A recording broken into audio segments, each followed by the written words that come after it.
Hey class, it's Mrs. Schnee, and I am going to attempt to make a video about our first lesson in statistics, and it is called Lesson 1, Got Data. And as we're going through, I'm going to have this paper, and you can print out your own copy on the link that I sent you, or if you just want to look at it from the computer or follow along from this video, I think those will work as well. Okay, so let's get started. We have something called a dot plot, and you can look, it looks kind of like a number line from 0 to 4, and then there's the dots at the top. Maybe in 5th grade you may have talked about line plots, where instead of dots there would be X's on top, so that's kind of a connection from 5th grade. Well, for the first question, it's saying determine if each of the following would be an appropriate label to represent the data in the dot plot. And be prepared to explain your reasoning. Well, you're going to have to explain your reasoning to yourself or to someone around you because I won't hear you, sadly. Anyway, let's look at first one. It says number of children per class. So if we look around here and we're looking at where the dots are, we can kind of look, there are spots in between where 0 and 1 is and spots in between 1 and 2, which could mean that in here we have some fractions. Okay, so in this case, we're seeing in the middle of 0 and 1, this might be represented as 1/2 if we had to list that. So if that were the case, and it says number of children per class, would there ever be a class that has half of a child in it? I don't think so. So that one would not be an appropriate way to label this. Let's try this one. Distance between home and school in miles. Okay, well, if you lived at school, that means that there would be 0 miles from your home and school. I don't know that that would work so much. Right now we're kind of doing school from home, but I don't know about that one. Don't think it's super appropriate. Let's try this one. Hours spent watching TV each day. Well, somebody could spend no time during their day watching TV. And someone could spend 2 hours during their day watching TV. They could even do 2.5 hours watching TV. So that would be an appropriate way to label this graph if you didn't know. Okay. Next, weight of elephants in pounds. Okay. So that assumes that this would be 2 pounds.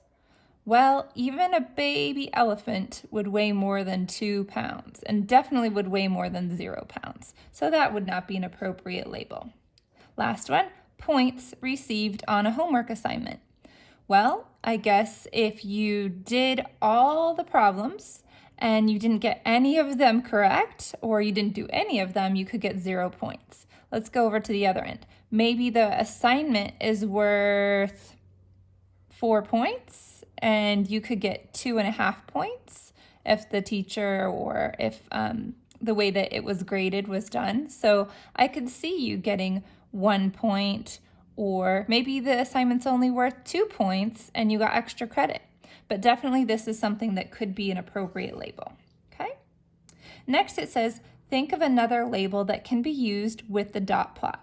So you could look at this same information and figure out some way to label this.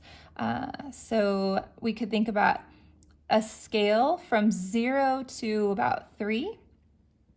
And it says, be sure to include the unit of measurement. Well, could we possibly have a question of maybe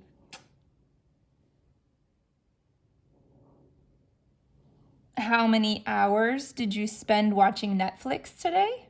Okay, that might be something similar to this one. Or how many cookies did you eat today? You could have 2.5 cookies, 2.25 cookies if you were really meticulous about how you were cutting up your cookies. I could see that. Let's try how many hours did you spend on Netflix? So we could write that below. That would be number of hours spent watching Netflix. Okay, and then we can put that below the scale, so that means right here.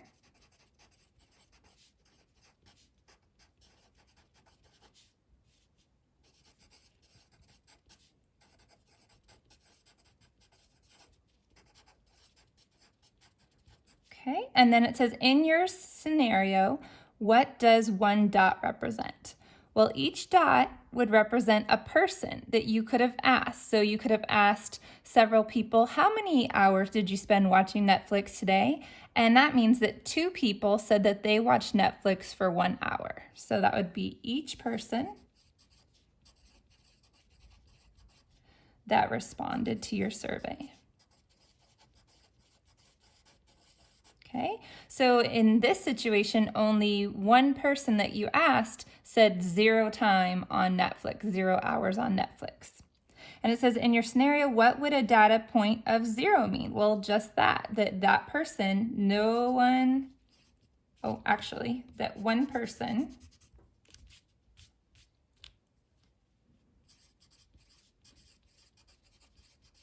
spent 0 hours watching Netflix.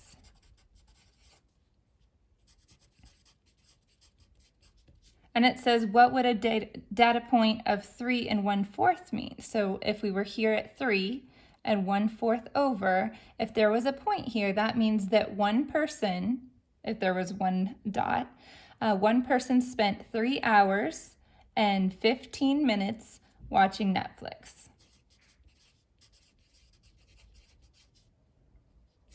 And since we don't have a dot, but that would be the person, they would spend 3.25, if we think about 3 1/4 hours watching Netflix.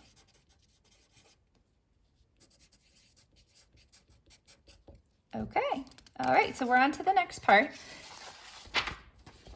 In a real situation, we would be spending time in class, picking a survey question and walking around the classroom and asking people, but we don't have that right now.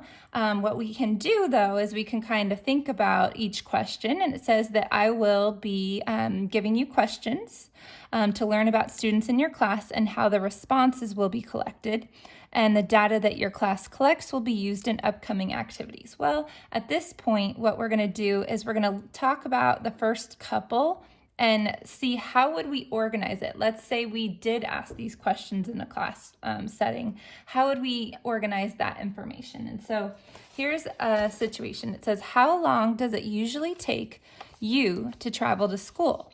Answer to the nearest minute. So I went ahead and I put that together here. Okay, so I have the same question, how long does it usually take to travel to school? Answer to the nearest minute. So I have a table and it says number of minutes. So I started at 1 and went down to 10. There could be people, it takes longer than 10 minutes, but I just kind of did that as an example, 1 through 10. And then number of people. So let's say I asked 12 people. Maybe a few people are really close to school and they ride their bike. So let's do 1 there, and a couple people, it takes 5 minutes to get to school. How about 6 minutes? A few people, it took 8 minutes to get to school. And let's say 5 people, it took 10 minutes to get to school. So maybe I just asked like 12 people about that. This would be a way that I could collect my information, and then maybe later I could use it in a dot plot or a line graph or some other way to organize my data. So just a table is a really simple way to collect your information, because maybe you ask the next person, I put it all in order, but maybe the next person I ask says, oh, it takes me 4 minutes. And then I can just go in and really quickly add that extra response there, okay? So let's go back to the questions that we had. We talked about this one. How about this one? It says, how do you travel to school on most days? Choose one. They give some different options, and so I copied that over to this paper. How do you travel to school most days?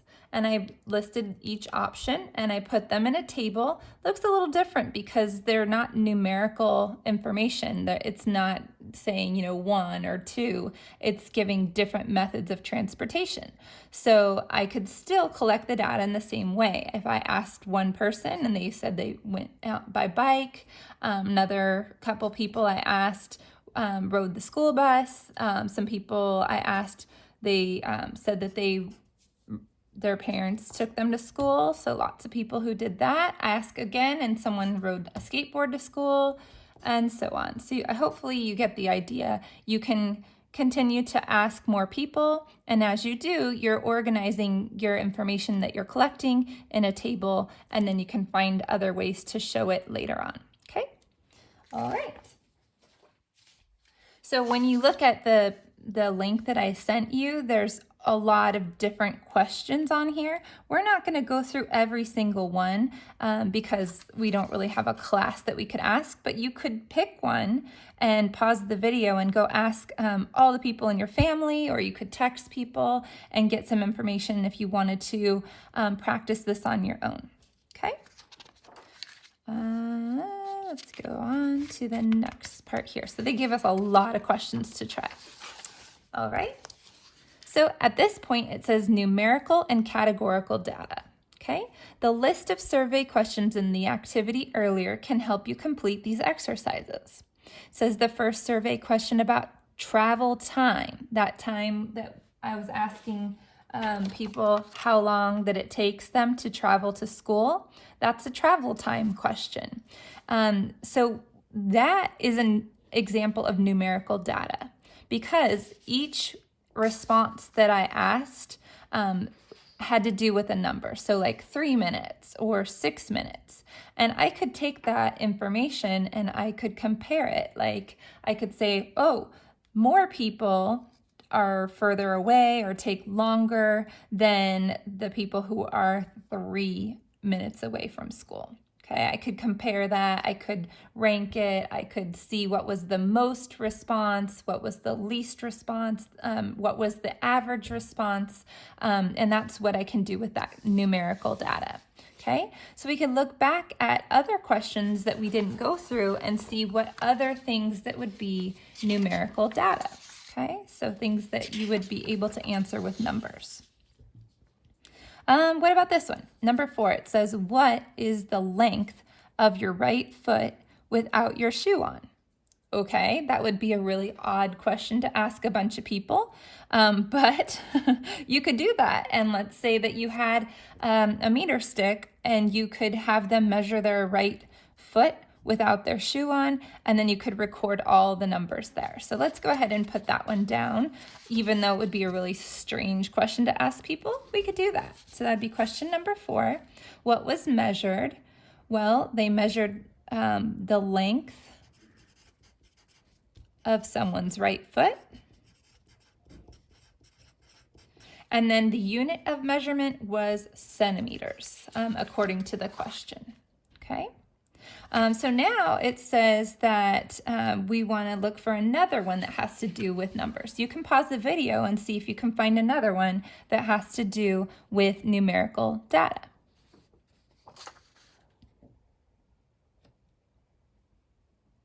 Okay, if you didn't pause it, I'm going to go on. We've got how many hours of sleep per night do you usually get when you have school the next day? Answer to the nearest half hour.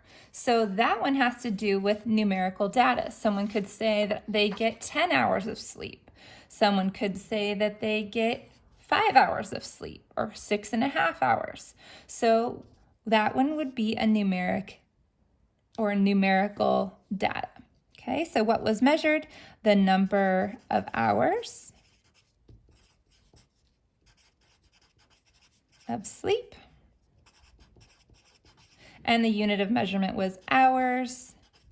And then they also said half hours too. So you could kind of think about half hours as a unit. Okay. Now, the second survey question that we talked about was that method of travel, like how do you get to school? To remind you, it looked like this. So some people were biking to school, some people were riding the bus, and so on. Okay. Well, that one has to do with categorical data.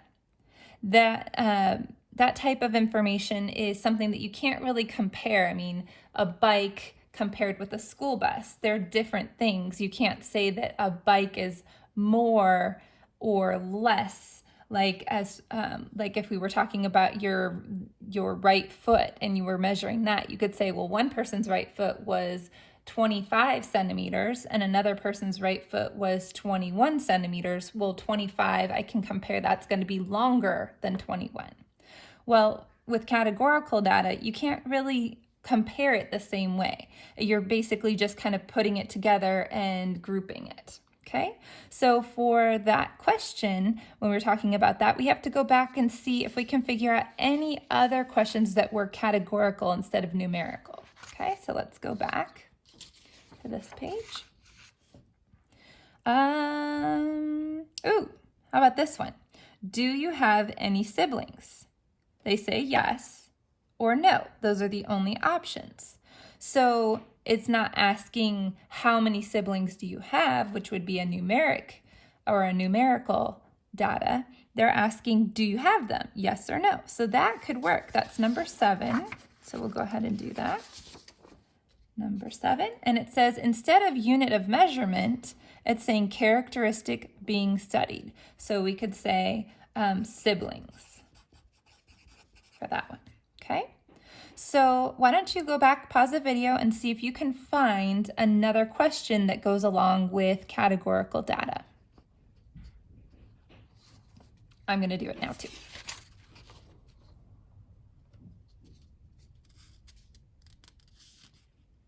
Okay, so I found one. It's number 10. It says, other than traveling from school, what do you do right after school on most days? So you could have a snack, do homework, read a book, and I could see someone asking these questions and having something that looks more like a table that looks like this, as opposed to one that has all the numbers down the line and being able to tally it off. Okay, so that one's going to be a categorical data. So let's go ahead and do that.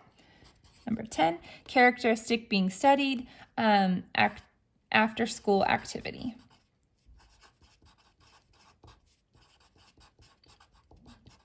Okay, all right, and then it says, think about the responses to these survey questions. Do they produce numerical or categorical data? Be prepared to explain how you know. So they're giving us different survey questions and we have to determine if it fits in with numerical or categorical data. If you want, go ahead and pause the video and try this on your own, and then you can come back to the video and you can see how I would have answered these questions. Okay? All right. It says, for how many pets do you have? Well, you're going to answer with a number. So you could say 0 or 4, so that's going to be N for numerical. Next, how many years have you lived in this state? Again, you're going to be saying how many years. That's going to be a number. We're going to say that's numerical. Okay, what is your favorite band? Well, I can think of some bands that have number names, but they would not necessarily be numbers because of them being taller or longer or more people in the band. It would just be the name of them. So categorical would be that one. What kind of music do you like best? Again, that's going to be a category of music, so we can use that as categorical. What is the area code of your school's phone number? Okay, this is a trick question, I think, because your area code has to do with like your phone number. So like if your phone number was 602 and then the other digits, this is your area code. It looks like a number, but that number doesn't necessarily like measure anything when we think about the centimeters or the hours. It's just a category of like where the area is that you live. So even though it's a number, it's a categorical piece of information because it's grouping all the people with the same area code in the same kind of category. Not necessarily like, let's say that they're at 602 and some other people have 480 as their area code. Those 602 people aren't like more like they don't have longer numbers, or they don't have, there's no connection other than a category. Okay. Next, it says, where were you born? And again, that could be anywhere. That's a category, not a new number. How much does your backpack weigh? Wow, some of you have really, really heavy backpacks. And by the way, hopefully you have cleaned your backpack out since March 13th, because there could be some secret treasures in there. But if you haven't, you could weigh it and you could see how heavy it still weighs, but that would be an amount. So maybe you're weighing it by pounds or ounces. That would be numeric. Okay, so hopefully you were able to check your answers on that. And if you have any questions, you can always comment and send me an email, and I can explain numerical and categorical data again. Okay, almost done, guys. All right, so name 2 characteristics you can investigate to learn more about your classmates. Make sure one would give categorical data and another would give numerical data. So I'm going to give you a chance to think, what questions could you ask if you wanted to ask people? What would be some information that you might want to know, one categorical and one numeric? How about for categorical? You could ask, what month were you born?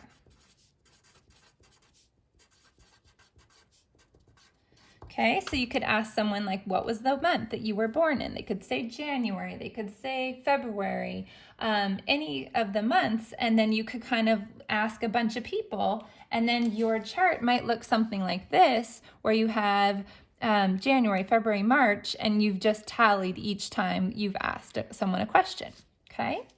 Numerical data, let's see.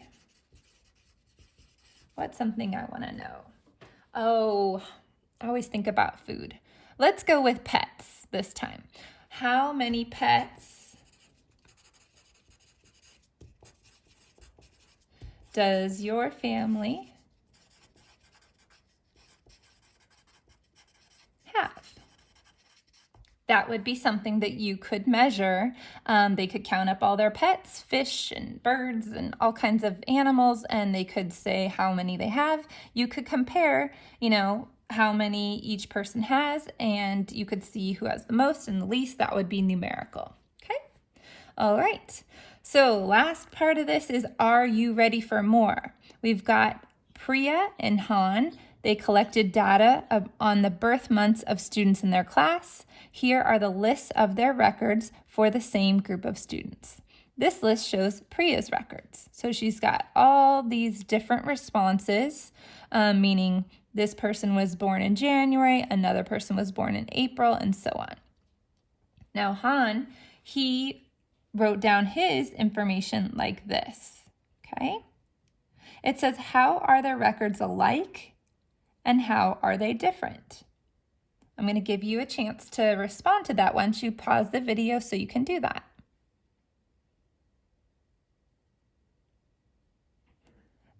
Okay, so what did you notice? How are they alike? Well, I'm noticing here, this is January, and over here, number 1, that would be like the first month of the year, so this would also relate with January. Again, April. April is the 4th month of the year, so those relate at the same time. So it looks like they have the same information, they just tracked it in a different way. So this person, Priya, she wrote it down as months, and then this person put it down as numbers. Okay, so that's how they're alike and different, or that's what I noticed. Maybe you noticed something else. What kind of data, categorical or numerical, do you think the variable birth month produces? Explain how you know. Okay, birth month. Well, even though this person recorded it as numbers, it's kind of fitting again with that categorical. So all the people who were born in November, all the people who were born in January. You can't really compare like October to May. If you think about 10 and 5, like October is not greater than May when you think about it. Even though October's 10, and May's 5, those we're not able to compare those numbers numerically. So in this situation, even though we're talking and this person recorded it as numbers, this is categorical data because you can't really compare it like with number to number. Okay.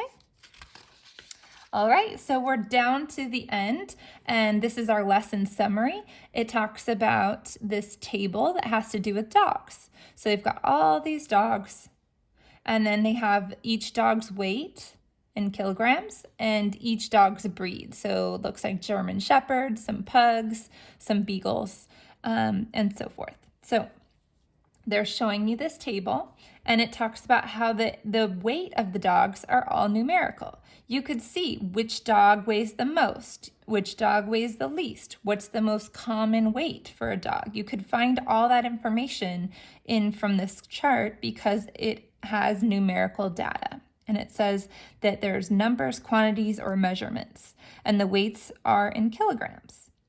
The dog breeds, so this column, our example of categorical data, which is data containing values that can be sorted into categories. In this case, there are 3 categories for dog breeds: the pugs, the beagles, and the German shepherds.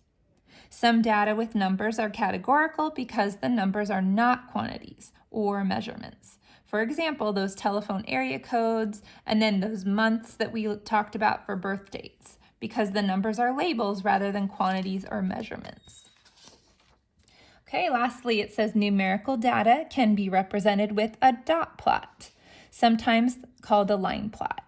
Here's a dot plot that shows the weights of the dogs. So we have dogs that weigh in between 5 and 10 pounds, all the way up to 35 or more pounds. And this information, it's kind of fun to go back to the chart and see which one. So where is Ginger? Let's see where Ginger is. Ginger is 35 kilograms. So Ginger is either this dog right here or this dog right here, because 2 dogs weighed 35 pounds. The other one was Buster. Okay, so Ginger and Buster are here.